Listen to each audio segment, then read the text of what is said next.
Hello everyone, what is up? So, I don't know if you can hear my voice or not क्योंकि अगर सुनाई दे रहा है तो ये पता चल रहा होगा कि मुझे ज़बरदस्त वाली ज़ुकाम हो गई है। तो अच्छा आप लोग ना मुझे एक चीज़ बताना, आप लोगों को कौन सी भाषा में वीडियो चाहिए, इंग्लिश, हिंदी या बंगाली? मुझे एक्चुअली बंगाली में वीडियो बनाने की इच्छा होती है पर फिर लगता है कि सब लोगों को समझ में नहीं आएगा, फिर सबटाइटल देना पड़ेगा। तो खासकर जब टाइम नहीं होता इतना, तो इसीलिए मतलब बता दीजिएगा कमेंट्स में। Please guys tell me in the comments which language is good for you for making videos, English, Hindi और Bengali. Of course, I don't think it's Bengali because not a lot of people are Bengali here. Anyways, let's move on to the video. So some of you asked me in my Instagram to share my story about how I came here and everything. Um, so I will tell you my story. It might be a bit long and anyways. So let's start. So first of all, I am a pharmacy student and I completed my bachelor's and master's degree back in India. And I'm from West Bengal and I'm a Bengali. And I cannot tell you all of my information due to privacy, but I will try to tell you everything, outline, border, and everything. So yeah, I am 2023 GK's graduate program scholar, and I'm here in South Korea for my PhD degree.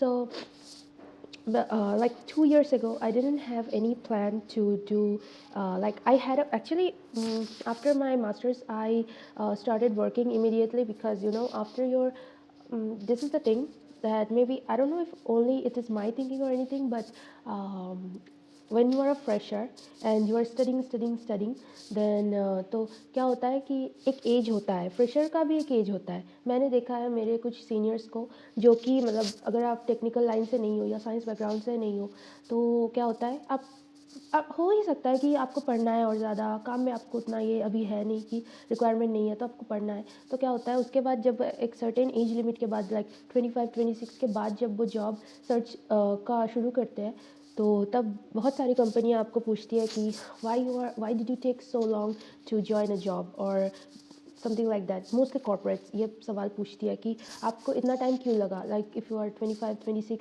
26-27 के हो गए हो अभी भी आप मतलब as a fresher अगर join करना चाहते हो. और क्योंकि मैं फार्मा बैकग्राउंड से हूँ तो मैंने कॉर्पोरेट में जॉब किया है. Corporate job 9 to 5 theoretically, not originally it takes usually 14 hours a day of job or labor of you. So तो मैंने इसीलिए अपनी मास्टर्स ख़त्म करने के बाद ही इमीडिएटली मुझे कैंपस से जॉब मिल गई थी तो मैं जॉब स्टार्ट कर दिया था. और टू बी ऑनेस्ट मुझे कॉर्पोरेट जॉब मतलब मैं लिटरली कहाँ जी रही थी पता नहीं, मैं सपने में जीती थी कि हाँ कॉर्पोरेट लाइफ बहुत ही मतलब सुंदर होता है, मतलब क्या ही कर लेंगे हम कॉर्पोरेट जॉब ज्वाइन करेंगे तो. और मतलब लैपटॉप में काम करेंगे, अलग ही स्टाइल से करेंगे, मतलब ये था मेरा बहुत छोटी सा गया, सारा शौक मिट गया है. ठीक है, तो फिर क्या हुआ मैंने मास्टर्स कंप्लीट किया तब कोविड का टाइम था तो मैंने तभी जॉब ज्वाइन किया था. तो जॉब ज्वाइन करने के बाद कोविड का टाइम था तो ऑब्वियसली वर्क फ्रॉम होम था, तो वर्क फ्रॉम होम स्टार्ट हुआ तो सब कुछ ठीक ही था. पर क्या होता है ना, एक तो कॉर्पोरेट जॉब है तो वर्क फ्रॉम होम में आपको बहुत ज़्यादा एक्स्ट्रा टाइम करना पड़ता है और उस एक्स्ट्रा टाइम के लिए आपको ठीक से पैसे भी नहीं मिलते. कॉर्पोरेट में ऐसा ही होता है, एटलीस्ट इंडिया में तो ज़्यादातर ऐसा होता है. Now please don't come at me कि नहीं मेरे कंपनी में ऐसा नहीं होता, मेरे कंपनी में था. एंड बिलीव मी और not I used to do work in a reputed company. 2 साल काम किया है फार्मा बैकग्राउंड में कॉर्पोरेट में. एंड मतलब जब कोविड का टाइम चल रहा था तो मैं मतलब मेरे दिमाग में ऐसा कुछ था कि हाँ मुझे थोड़ा और फर्दर स्टडीज़ के लिए जाना है. नॉट नाउ बिकॉज मुझे थोड़ा एक्सपीरियंस गेन करना था. क्योंकि क्या होता है जब आप अगर आप चाहते हो कि आप एकेडमिकली थोड़ा ग्रो करो तो उसमें क्या होता है हम ये भूल जाते हैं या ये सोचना छोड़ देते हैं कि हमें उसके साथ साथ फिनेंशियली भी ग्रो करना है. अभी अगर आप रिसर्च में हो और रिसर्च में जा रहे हो और आपको फेलोशिप मिल रही है तो भी उस टाइप से भी आप इनकम ही कर रहे हो. या फिर दो ही रास्ते होते हैं, या तो आप रिसर्च फेलोशिप में या JRF जूनियर रिसर्च फेलोशिप ये सब में ज्वाइन करो तो आपको मंथली एक स्टाइपेंड मिलेगा which is like an income. या तो फिर आप जॉब करो जो आपको सूट करे वो करो, पर एटलीस्ट एक ये रखो कि थोड़ा सा इकोनॉमिकली आपको मंथली एक अलाउंस या ऐसा कुछ मिले ताकि वो एक मेंटली एक सेटिस्फैक्शन रहता है कि हाँ मैंने बैचलर्स किया, मैंने मास्टर्स किया है, अभी मुझे स्टाइपेंड मिल रहा है या फिर मुझे एक जॉब से एक सैलरी आ रही है तो मेंटली एक सेटिस्फेक्शन रहता है कि हाँ मैंने जो पढ़ाई किया वो एक्चुअली कहीं पे जा रहा है, फ्रूटफुल हो रहा है थोड़ा सा। तो मेरे लिए ये था, और मुझे मेरी फैमिली को भी थोड़ा सपोर्ट करना था। ऐसा ही नहीं है कि इमोशनली सॉरी मतलब मनीटरीली मतलब उनको चाहिए थी मेरी हेल्प, उनको नहीं चाहिए मेरी हेल्प, फिर भी मैंने किया क्योंकि ये मेरी इच्छा थी कि जिन्होंने मुझे इतना, मेरे पेरेंट्स इतना कुछ करके, बहुत मेरी मम्मी ने बहुत स्ट्रगल किया है मेरे लिए, तो उन्होंने मुझे पढ़ाया है छोटे से, मतलब मेरा 11th तक कोई, हाई स्कूल से पहले तक मेरा कोई टीचर नहीं था, मम्मी ने सब पढ़ाया है मुझे। तो ये एक तरीका है वे ऑफ पे बैक का मेरे ख्याल से कि हाँ इतने दिन से उन्होंने मेरे ख्याल रखा, अब मैं चाहती हूँ कि मैं उनकी ख्याल रखूँ। It's kind of my thinking. तो ख्याल रखने का मतलब क्या, मतलब यही सब छोटा मोटा सा चीज़, और इससे ज़्यादा नहीं कर सकती मैं। तो जो भी है उसके बाद, पर क्या था कि एक साल बाद वर्क प्रेशर इतना बढ़ने लगा कि उनकी मतलब हमारी जॉब में जो मैनेजर है उनकी एक्सपेक्टेशन इतनी बढ़ गई कि मतलब ये ऐसा हो गया था। तो और मतलब 2 साल पहले मैंने Sanjh Sanjh she is like 2020 scholar I guess, या शी मैंने उसकी एक वीडियो देखी थी कि how I got 2 scholarship in 6 month ऐसा करके। तो उसकी वीडियो देख के मैंने तो ओह अच्छा, ये अच्छा है, मतलब हमारी इंडिया से गई है, तो मुझे अच्छा लगा कि हाँ चलो विदेश में है, अच्छा लगा कि ऐसे स्कॉलरशिप मिल रहे हैं। तो मुझे तभी सिर्फ पता था हाँ जीकेएस बोल के स्कॉलरशिप है, ऐसा है वैसा है, बस इतना। फिर उसके बाद मैंने हाँ, फिर लास्ट ईयर 2022 में मैंने मतलब वर्क प्रेशर इतना बढ़ रहा था, तो मुझे लगा कि मैं भी मतलब मुझे एक्चुअली एकेडमिक में फिर से जाना था, क्योंकि मैं जॉब कर रही थी इसलिए नहीं कि मुझे एकेडमिक से भागना है। मैं जॉब करनी थी, मैं पहले भी बोल चुकी हूँ कि मैं जॉब कर रही थी क्योंकि एक तो मुझे थोड़ा सा ये करना है कि हाँ मैं इकोनॉमिकली थोड़ा सा एक्सपीरियंस भी कर लूँगी, और इकोनॉमिकली थोड़ा सा फैमिली को हेल्प भी कर दूँगी, या तो फ्यूचर के लिए सेव भी कर लूँगी थोड़ा सा। लेकिन इसका मतलब ये नहीं कि मैं एकेडमिक से भाग रही थी, क्योंकि मेरा ये था कि हाँ मेरा रिजल्ट ठीक ठाक ही था, गॉड की हेल्प से, मदद से, खुद की मेरी ये से और बड़ों के आशीर्वाद से मेरा रिजल्ट ठीक ठाक था। तो मैं कभी भी पीएचडी के लिए जा सकती थी। मेरी मम्मी ने तो कहा था कि मास्टर्स कंप्लीट करने के बाद ही पीएचडी ज्वाइन कर। मैंने कहा नहीं मम्मी, रुक जाओ थोड़ा सा, मेरे को थोड़ा सा करने दो जॉब। तो मम्मी ने कुछ कहा नहीं, क्योंकि उनको लगा कि हाँ ठीक है वो बड़ी हुई है, उसको अपना थोड़ा सा करने देते हैं।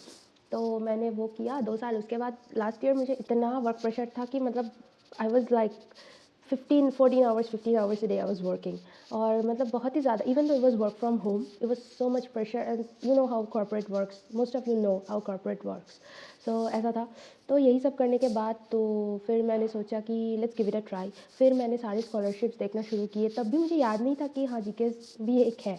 और मुझे कोरिया में इंटरेस्ट, मतलब इंटरेस्ट कैसे बोलूँ मैं, ऐसा नहीं है कि अरे बाप रे के पॉप के ड्रामा के लिए तो मैं तो मर ही जाऊँगी, ऐसा कुछ नहीं है। हाँ मुझे के ड्रामा अच्छा लगता है, उनकी स्टोरी लाइन्स अच्छी लगती है, दैट्स इट। तो मैं 2017 या 18 से के पॉप के ड्रामा ये सब देख रही हूँ, पर ठीक है अच्छे लगते हैं, बस दैट्स इट। और क्या है कि जॉब वॉब करते करते इतना टाइम भी नहीं मिलता, वही जॉब के बाद आधा घंटा 1 घंटा देख लेते हैं कुछ भी फ़ोन में, तो वही सब। तो तभी मुझे याद नहीं था, तो मैं बाहर के अब्रॉड स्टडीज़ मुझे करना था, तो मैं बाहर के स्कॉलरशिप देख रही थी। फिर मुझे अचानक याद आया अरे जीकेएस भी तो है। फिर मैंने जीकेएस के लिए देखा, तो लैंग्वेज की रिक्वायरमेंट थोड़ी सी थी कि अगर जानो तुम कोरियन तो अच्छा है। तो मैंने कोरियन सीखना शुरू किया, वो लास्ट ईयर फरवरी से कोरियन सीखना शुरू किया। उसकी भी एक मतलब क्या ही बताऊँ, उससे बहुत बहुत बड़ी बड़ी स्टोरीज़ है मेरे लाइफ में। तो उसकी भी एक स्टोरी है, तो वो है कि मैं जब कोरियन स्टार्ट किया लास्ट ईयर, तब भी कोरोना मतलब थोड़ा सा था, तो तब भी सब बंद था। तो मैंने केसीएलसी, मैंने पहले भी बताया पहले वीडियोज़ में कि मैंने केसीएलसी से मेरी बेसिक लैंग्वेज कोर्स किया है। केसीएलसी है कोरियन कल्चरल लैंग्वेज सेंटर, तो वो कोलकाता के सॉल्ट लेक में है और दिल्ली में है। दिल्ली में कहाँ है मुझे नहीं पता, क्योंकि मैं ऑब्वियसली कोलकाता से हूँ, तो मुझे कोलकाता का पता है। तो वहाँ पे मैंने किया, तो वहाँ पे तभी बोले थे उन्होंने कि ऑनलाइन क्लास ही अभी हो सकता है, ऑफलाइन नहीं हो सकता, और जो हो रहा है ऑफलाइन का उसका एक ही बैच है, लेकिन उसमें अभी एनरोलमेंट नहीं हो सकता। तो मैंने कहा चलो ऑनलाइन ही कर लेते हैं, पहले देखो तो सही कि मतलब बेसिक मैं ले पाती हूँ या नहीं, क्योंकि ड्रामा देखना और के पॉप सॉन्ग सुनना और एक्चुअल में वो language from the scratch start करना, मतलब अल्फ़ाबेट, हंगल, नंबर सब कुछ सीखना, बोथ आर सो डिफरेंट। तो मैंने सोचा पहले ये कर लूँ, फिर बाद में देख लेंगे कि क्या करना है। तो फिर मैंने स्टार्ट किया ऑनलाइन क्लास। मेरे वीक में एक ही क्लास होता था, 8 बजे से, रात के 8 बजे से 9:30 तक। थैंक गॉड कि वो ऑनलाइन क्लास था, क्योंकि मेरी जो मतलब जॉब की वजह से मेरी जो हालत पतली थी, उसके बाद अगर वो मुझे बोलते कि मैं ऑफलाइन क्लास 8:30 बजे से रात को करने जाऊंगी, मेरी हालत मतलब ख़त्म हो जाती, मैं मतलब ख़त्म, टाटा बाय बाय ऐसा हो जाता। तो इसलिए मतलब बच गई थी मैं, तो ऑनलाइन क्लास शुरू किया। तो पहले अल्फ़ाबेट्स वगैरह थोड़ा सा ठीक ठाक ही चल रहा था। उसके बाद मैंने बाकी का भी किया, थोड़ा सा कॉम्प्लिकेटेड था वो, मतलब स्पेसिफिकली द प्रोनाउंसिएशन वगैरह, तो मतलब थोड़ा सा करना पड़ा। उसके बाद मैंने आइल्स दिया मैंने शायद अक्टूबर को आइल्स दिया। ओह, मेरी जॉब की वजह से मुझे एक्चुअली अक्टूबर में लास्ट ईयर अक्टूबर के शुरू में पूजा था, दुर्गा पूजा, तो विच इज़ लाइक बंगाली लोगों के लिए तो मतलब बहुत ही बड़ा एक चीज़ होता है। मेरी छुट्टी थी दुर्गा पूजा की, मैंने 3 महीने पहले से वो लेके रखा था, पर एज़ यूजुअल तब ऑन द स्पॉट एक वीक पहले उन्होंने कहा कि नहीं हो सकता, छुट्टी कैंसिल हो गई, क्योंकि इंस्पेक्शन में आ रहे हैं, तो इसलिए छुट्टी कैंसिल हो गई, सबकी छुट्टी कैंसिल हो गई, मेरी भी हो गई, जो मैं 5 महीने पहले मैंने लेके रखा था। मुझे उस टाइम इतना गुस्सा आया ना, मतलब ऐसा लग रहा था कि आसमान गिर रहा है, धरती हिल रही है, ऐसे टाइप की सिचुएशन हो गई। उन्होंने वक्त बदल दिया, जज्बात बदल दिए, जिंदगी बदल, अब कुछ कर तो नहीं सकते। तो फिर मैंने सोच लिया बस अब हो गया, अब तो हमें कुछ ना कुछ करना ही है। तो मैंने क्या किया, आइल्स के लिए बुकिंग करने पड़ता है। तो मैंने 1 वीक का टाइम गैप रख के सितंबर के लास्ट में ही आइल्स का बुक कर दिया, और मेरा आइल्स था अक्टूबर के 8 को, शायद वो संडे था, तो संडे को तो छुट्टी रहती है, तो संडे को मैंने कर दी। उसके बाद फिर मैंने आइल्स की प्रिपरेशन की। मैं आइल्स कंप्यूटर बेस्ड आइल्स दिया था मैंने, which was easier for me, क्योंकि मैं ऑलरेडी कॉर्पोरेट में कंप्यूटर में सारा दिन पिट पिट पिट पिट करती रहती थी, तो मुझे ईजियर था। और ये सब किया, उसके बाद मैंने फिर बाकी डॉक्यूमेंट्स सारे इकट्ठे किए, रिकमेंडेशन लेटर लिया, अपने प्रोफेसर्स को बोल बोल के रिकमेंडेशन लेटर लिया। फिर उन्होंने भी बहुत बहुत हेल्प किया, मैं मतलब 2 जो मेरे प्रोफेसर्स थे जो मुझे बहुत अच्छे से जानते थे, वो मेरे मेंटर्स भी थे, तो उन्होंने मुझे बहुत हेल्प की, उनकी वजह से भी मैं यहाँ पे हूँ। और फिर सब कुछ इकट्ठा करके फिर एपोस्टाइलेशन करने की भी मतलब अलग ही बहुत ज़्यादा ये था, क्योंकि कोलकाता में एपोस्टाइलेशन जो होता है वो बहुत एक्सपेंसिव है, एक्चुअली बहुत एक्सपेंसिव है। तो वो तो पर डॉक्यूमेंट 3,500 4,000 मांग रहे थे एपोस्टाइलेशन के लिए। पर मैंने फिर एक किसी और से पूछा, तो उन्होंने दिल्ली का दिया, विज़ात एपोस्टाइलेशन करते हैं, विज़ात कंपनी। तो वो बहुत ही अच्छे मतलब 3,500 के कंपैरिजन में 13,000 सॉरी 13,000 नहीं, 1,350 में वो पर डॉक्यूमेंट करते हैं। आप भी चेकआउट कर सकते हैं उनकी वेबसाइट, विज़ात टेक्नोलॉजीज़ बोल के होता है। तो वो सब किया, जनवरी तक सब कुछ कर लिया। फिर तो फरवरी में वो फॉर्म भरना था, उतने में वो हमारी यहाँ की जो मेरी फ्यूचर मेंटर है, उन्होंने भी मुझे रिकमेंडेशन लेटर दे दिया था, तो मैंने वो भी साथ में सबमिट कर दिया। सारे डॉक्यूमेंट सबमिशन के बाद 1 महीने कुछ नहीं, क्योंकि डेडलाइन थी 30 मार्च तक, और मैंने अपनी सबमिट कर दी थी 1 मार्च को, 1 या 2 मार्च को, हाँ सबमिट कर दिया था, मतलब वहाँ से भेज दिया था यहाँ पे शायद 8 मार्च तक आ गया था। तो उसके बाद डेडलाइन जब तक ख़त्म नहीं होगी तब तक वो कोई कुछ मेल वगैरह नहीं करेंगे। तो डेडलाइन ख़त्म हुई 30 मार्च, वो 1 महीना पूरा गया।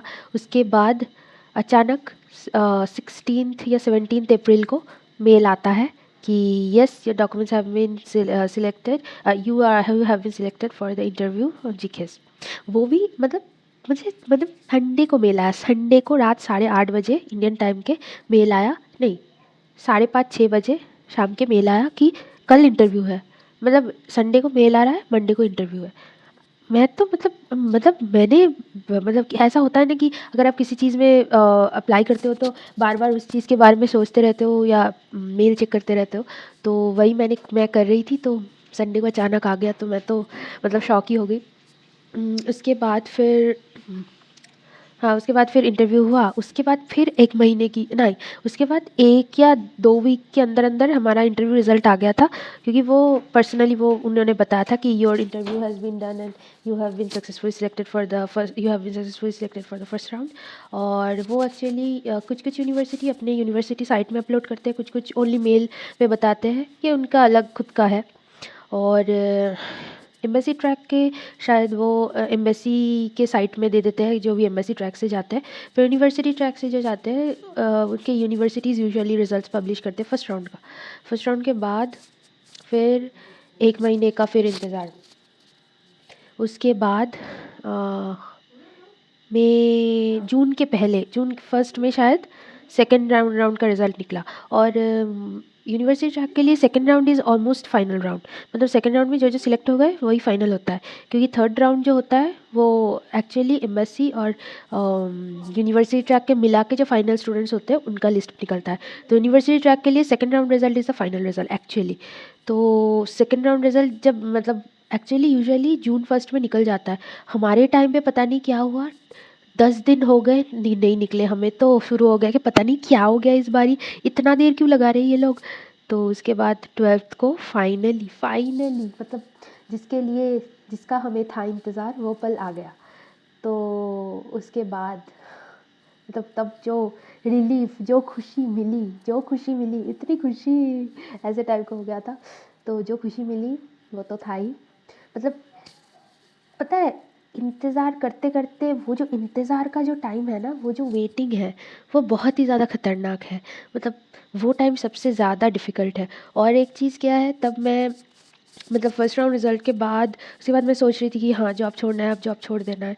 तो वो जो टाइम है वो बहुत ही डिफ़िकल्ट टाइम था, क्योंकि सेकेंड राउंड का रिज़ल्ट इतना खींच रहे थे वो लोग, मतलब पता नहीं था कि कब निकलेगा कब नहीं, क्योंकि सेकेंड राउंड का रिजल्ट जब तक नहीं निकल रहा तब तक अनसर्टेन है ना, क्योंकि फर्स्ट राउंड में बहुत लोग सिलेक्ट हुए थे जो कि सेकेंड राउंड में सिलेक्ट नहीं हुए।